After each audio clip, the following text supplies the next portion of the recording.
Welcome to episode 2 of the reboot, Fried Chickenstein, video version. I think we should do a quick recap. Last week, we kind of set it up. So if you missed that, basically, is we picked a TV show, we need to pick someone from the cast and then find a movie they're in and watch the movie. And we didn't tell each other who we picked or what movie we picked, so I think since it was Home Improvement last time, and you get the pick from the mom, dad, the 3 kids, neighbor, and the coworker. So I guess let's just start with who you picked. You said Pamela Anderson was off limits. Yes. So who did you pick? I actually went ahead and picked Tim Allen. Picked Tim Allen. Yeah, and honestly, I have Amazon Video, like the Amazon Prime thing. So I thought I'll go look and see what's available on there. I IMDb'd all the people on that thing, and I didn't find anything. So I rejoined Netflix. So, and then that's basically the first thing I came across I hadn't seen of Tim Allen's. That's what I picked. Do you want me to go ahead and give away the thing, or do you want to save that? I'll say who I did. I picked Zachary Ty Bryan, who is the oldest son. Okay. And he's the one that was the oldest son. By the time the series was over, he was like the shortest one. Like the youngest kid was like bigger than him. No, probably the middle kid. Middle kid was always short. Yeah. Which is Jonathan Taylor Thomas. Yeah. I picked Zachary Ty Bryan, and oddly enough, the movie I chose, the local Netflix didn't have it, and it was shipped from Maryland. It's as sad as that sounds, mine didn't either. Mine shipped from Kansas. I was probably the only person that rented that in the last 6 months. All right. Do you want to go? What movie you picked? Yeah, I can go ahead. I picked Zoom is the name of it. I think it's called Zoom Academy for Superheroes or something like that. I'm going to have to... I've actually seen that one. Have you really? It's been a while, but I have seen it. It's got really bad ratings on IMDb, like 3.8 or something like that. And surprisingly, I kind of liked it. Let me give you some of the cast that's in it. And it's a movie from 2006, although it feels like it's about from 1999 or 2000. It feels a lot older, including the CGI is pretty bad on it. But Tim Allen's the star. Courtney Cox is on this, which this is during the weird time when I don't know what she was doing. She just kind of disappeared, but she was in this. Chevy Chase was in this. This is probably the first funny thing I'd seen of his between like the stuff from the early 90s up until Community. So I actually kind of liked that he was in this. Speaking of Chevy Chase. Yeah. You seen that Christmas ad? Oh, is it Old Navy?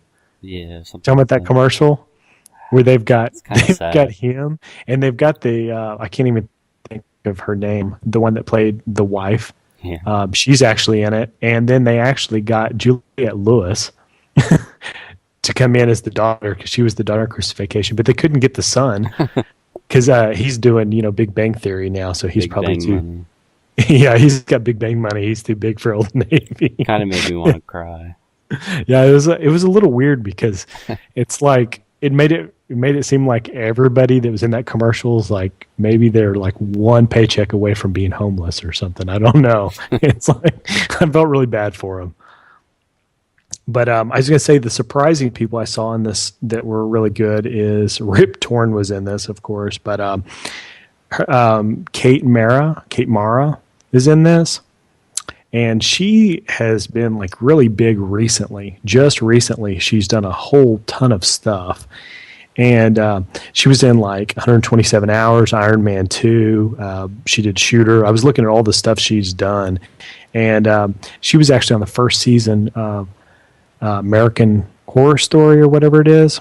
She played like the psychotic like a girlfriend or whatever, but she was in it. But it's kind of a goofy story, if you want me to get into what it's about or whatever, or if you want to talk about yours, let me know. Whatever you want to do. We can get into it.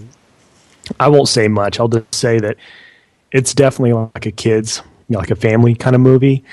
But the comedy is really weird because Tim Allen, you would think, would get all the really good funny stuff, and it's really not. It's not a very good Tim Allen movie, even though I like some of the other people.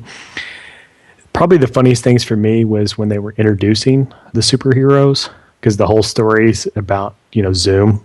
Tim Allen's character is kind of a washed-up old superhero, and they bring him back to put together another superhero group so that they can take on his former brother that used to be a good guy that's now a bad guy.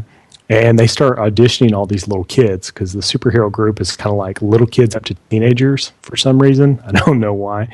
And it's like the funniest things. Like one kid just like can make himself as big as he wants, and of course he's like the fat kid, But there's a lot of other little kids that didn't quite make the team that I thought were hilarious. There's one of them that was like the something almighty gas or whatever, and he could just like fart on command. And there was a kid that could like blow booger, like bubbles out of his nose. He didn't make the team, but some of those were like the funniest parts. But I thought it was really funny, and most of the cast felt like it was better than I expected. You know what I mean? Like everybody that was in the movie added a lot to it, and I would say it's a solid like 5, 6, like 5.5 star movie, out of 10. Unlike IMDb's got it at 3.8. I think that's a little unfair, but I actually had fun with it. I'd watch it again, later down the line after I forget what it's about. Nice. What did you think of it? You said you'd seen it before. I've seen it, but it didn't stick with me. If that tells you anything. I don't think it will. That's the reason I wanted to do this podcast tonight. I figured one more day and I wouldn't remember who was in it. I vaguely remember like a little girl that was like super strong. Yeah, the princess or whatever her name was. Yeah. She was actually kind of funny. That little girl's a good actress. But yeah, it's real cliche. Yeah, it's kind of like The Incredibles and a bunch of those other things, I kind of remember like he was just kind of there for the money, and then he realized he needed them more than they need him, type of story. Yeah, it's got like a family message, Yeah. for sure. But as far as Tim Allen movies go, it's not that bad. What are you trying to say about Tim Allen? There's not a whole lot of them that I've really ever had a desire to see or see again if I've seen them once. Probably my favorite Tim Allen movie of all time is Galaxy Quest. I like that movie, but I can't even really say, any of the other ones stuck with me after that. Alright. I chose Bigfoot, the Unforgettable Encounter. I had money riding on that, and I was hoping that's what you'd say. So, pretty basic story. This wildlife artist actually gets footage and pictures of this Bigfoot, and it brings in this rich entrepreneur, as they called him, who, like, when you first saw him, like, he had evil lighting. It was like black, and you could only see part of his face. And he put $1 million in a Bigfoot escrow fund for whoever killed Bigfoot. He wanted Bigfoot dead, and it acted like he was going to be stuck in like a museum or something. But he wanted him dead. But really, he wanted him stuffed and stuck in the front of his house. When you walked in his mansion, he'd have a Bigfoot. Somehow I knew you were going to say that, but I thought surely not. Yeah.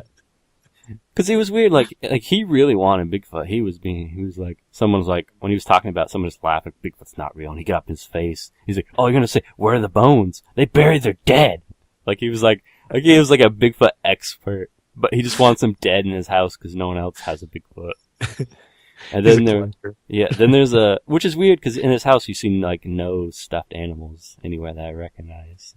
But in his office he had like a bronze. Be like some kind of big world, hunter. Or he had a bronze Bigfoot in his office. He was pretty good. That was his only desire, just to collect Bigfoots. And then there was a scientist trying to get him to study him and prove, like, if she captured him, she needed 3 scientists to be there to prove that Bigfoot was real, and then he'd be an endangered species or whatever, and be locked in a cage the rest of his life so they could experiment on him pretty much. And then Zachary Ty Bryan's character was a kid out camping, and he got separated from his brother or stepbrother, whoever it was, and he ended up stepping in a bear trap, and the Bigfoot freed him. And I don't know if you remember a couple of videos back where I put that song Jake made, Bigfoot My Ass, to a scene of a Bigfoot fighting a bear. It's from this movie. He fights the bear and then frees the kid. Basically what they did for that clip was they cut all the clips of Zachary Ty Bryan reacting, which was like, oh, ooh.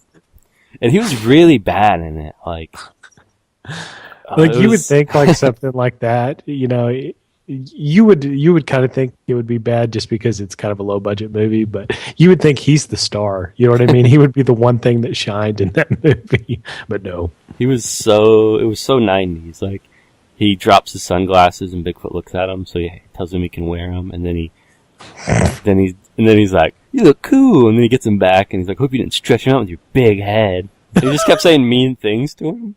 But then, so... It kind of makes you wish Bigfoot would just get angry and just throw him off a cliff or something. So the scientists end up coming up and tranking the Bigfoot, and they have him captured. And then he feels bad because it's like reaching out of the kid, like, help me.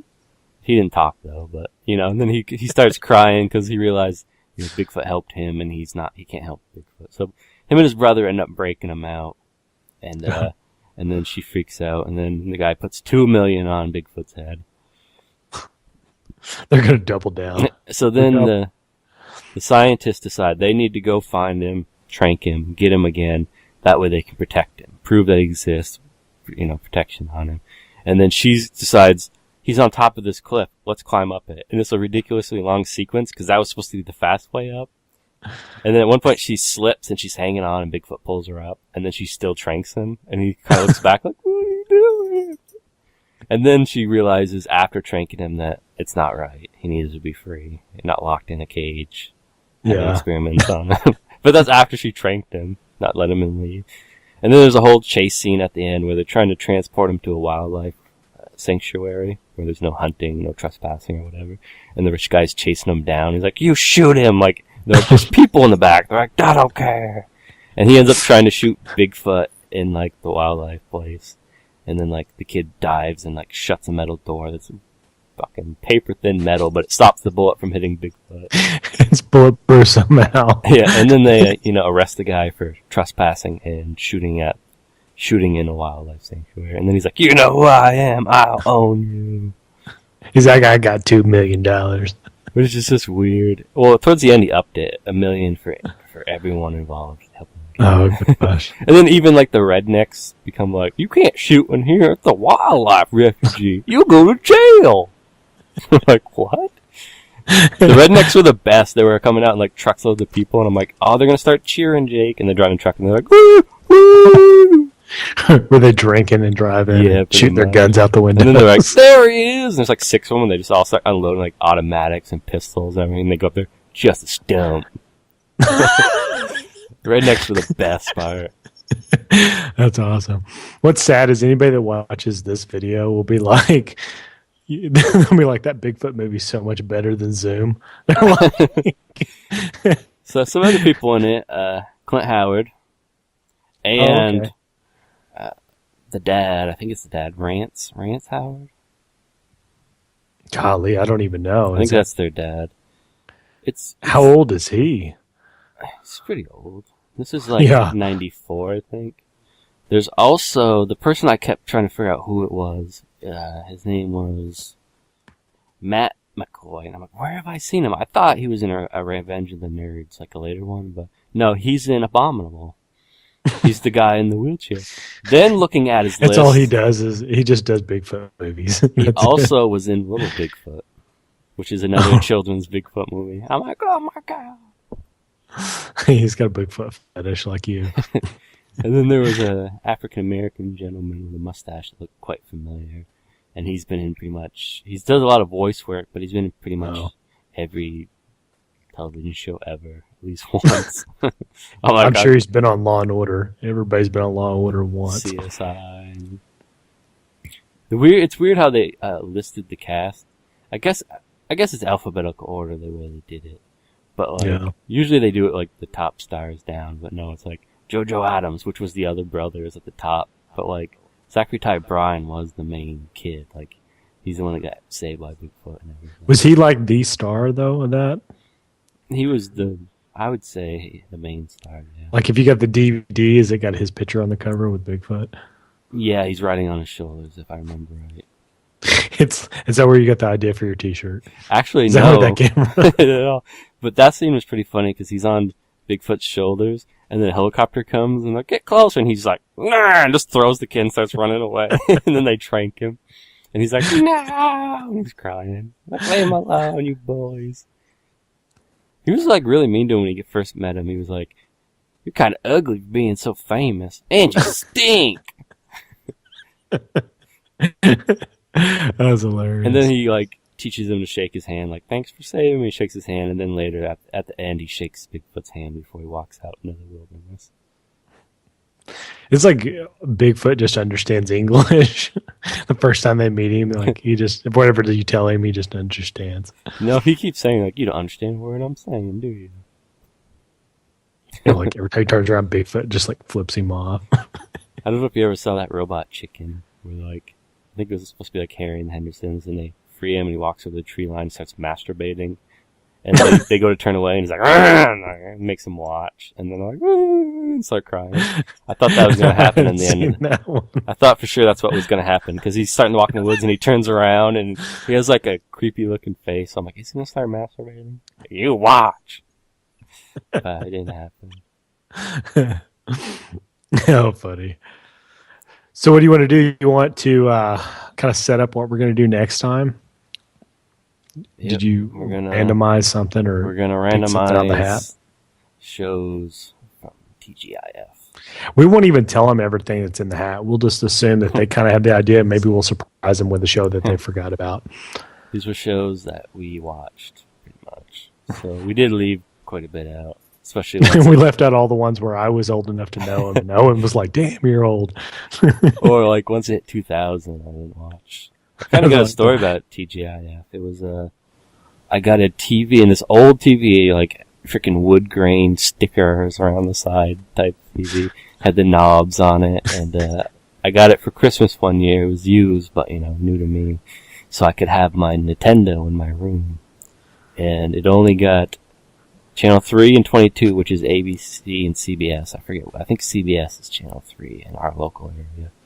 So it got those, so I watch TGIF,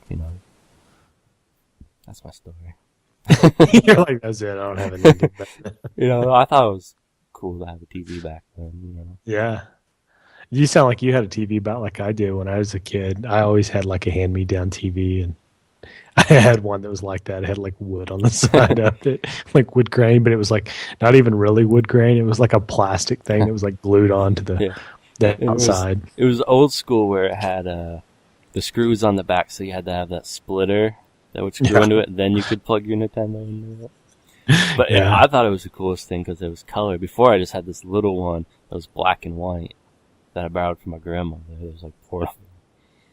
Oh man, you thought you'd moved uptown and you saw that big screen. You got like Mario, and you're like, "Damn, Mario's like red and yellow." I have a picture of that somewhere. Man, you should just like totally like put that in here. You should like scan that and drop that in the middle of this video. If I don't have a scanner, I would. I could take a picture of it with my camera. So it'd be really bad quality. Like people on Facebook, you can see them in the reflection. I might have one on Facebook when I did have a scanner. Because I scanned a picture of my cousin and I remember we were playing on that TV. But this was like later because I had a Super Nintendo hooked up to it. And for a while I had a PlayStation hooked up to it. So Sweet. anyway, let's start randomizing. So we got 1, 2, 3, 4, 5, 6, 7, 8, 9. We got 10 shows in here. We'll call that season 1 of this podcast. It's just randomly organizes on a list, so I guess whatever's on top. Is how you want to do it. That's usually how we do it. What happened? What do you got? Boy Meets World. Boy Meets World. That's actually not too bad because surprisingly, even though that show was on for 100 years, the people have done, some stuff outside of that. That ought to be a fun one to look up. All right, so who should we? Obviously, the main guy and his friend was Ryder Strong, and what's his name? Yeah, the two main kids. The curly-haired kid. Yeah, and Topanga. The teacher, whatever that that guy's name is, the older guy It was like their, Oh yeah. The teacher, the brother. I throw the brother in there. yeah, I think that's good. 5. that's probably good. Those five, they've probably done a good, 4 or 5 movies between all of them. I think his brother came in later I'm when they pretty were sure in you college. you could switch it over to like the women's entertainment or one of those, and Topanga will be on something like right now. I do. I vaguely remember watching a horror movie with Topanga, and she played like a dumb girl in it, but she didn't get naked, so I was very upset. I'm like, what's the point? You're like, I hope she gets really broke and desperate. I need to see that next movie where she's naked. Okay, his name is Ben Savage. Ben Savage, yeah, because Ryder Strong, it's the older Fred Yeah. Savage's little brother. Danielle Fischel. I think that's Topanga. Yeah, What was that name I was trying to when I was trying to think of Topanga? What was I calling I her? don't remember. It was funny though. He called her tapioca or something. I don't know. I think I called her Tamanga. Tomato. Tamara Manga. Anyways, yes, those 5. That'll work. Yeah, that'd be a pretty good pick. I mean, that'll be fun. So you guys will have to tune back in and see if you can hear the stories of our next random movie watch. And then also, if you want to hear about my TV I had, it'll be my turn next time. I'll tell you about the TV I had when I was a kid. We watched Boy Meets World on it. Yeah. I can tell you about the haircut I had. I had some Boy Meets World haircut. I do remember that. During that time, I didn't watch that show a whole lot, but my little cousin was a humongous fan of that show. And at that time, like when I was in high school, I had really long hair, like the older brother. And that's what my little cousin, she loved it. She was like, oh, your hair is just like Eric's or whatever that guy's name was. And I was like, what are you talking about? So you can hear that story. There's actually nothing left of it, though. Alright, thanks for tuning in. See you guys next time.